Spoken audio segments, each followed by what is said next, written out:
father, he identified the situation. There's an individual going about doing his own business. We need to deal with this situation. Let's remove evil from Israel.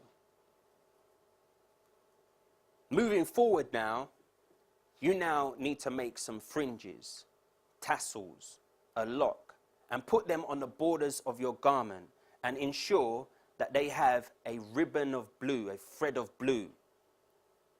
The purpose is to cause you to remember the commandments, and therefore, so you don't do and follow after what is in your own heart, in your own mind, in your own eyes. This, therefore, if you're talking about purity of heart, following after the heart of the Almighty, this bit of string with the bit of string that is blue will help you to go for the heart of the Father and not your own heart.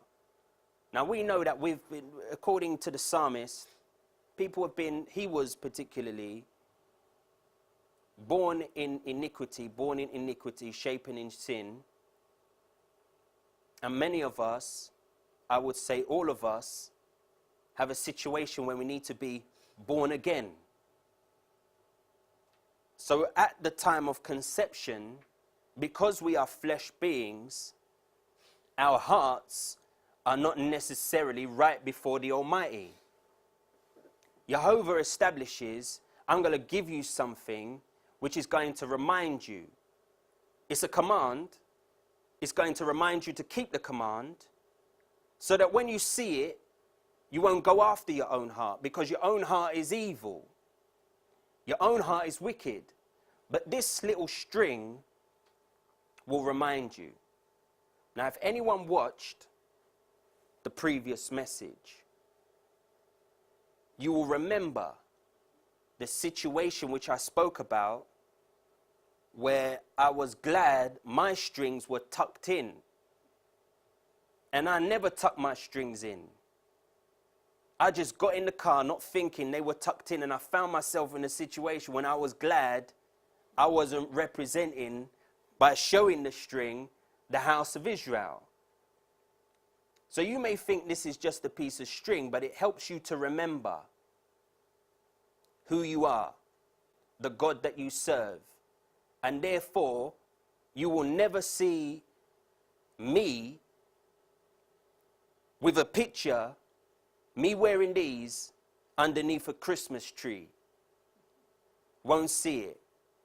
You won't see me eating a ham sandwich wearing these or without these. But generally, I don't go anywhere without these, except for the shower. And then I put them back on. So for me, some people may have a position on what this should look like.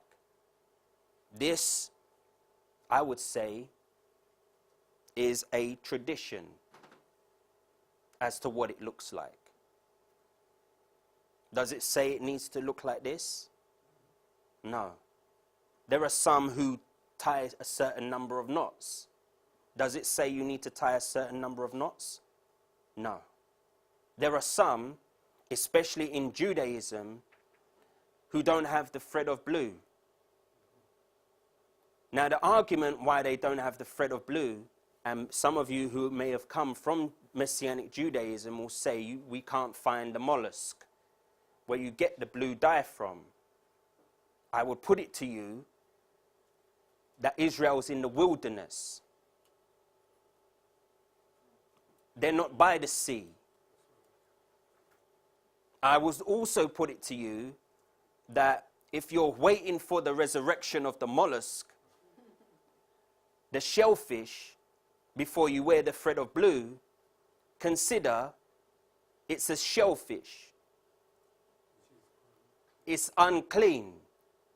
Now you watch the video of how they get the dye out. The man is getting the shellfish, hands all over the shellfish, opening up the shellfish, cutting the gland and moving his hands all over the shellfish to get some unclean animal to release of its unclean dye to put it on your seat, which was designed to cause you to keep the commands. Doesn't make sense.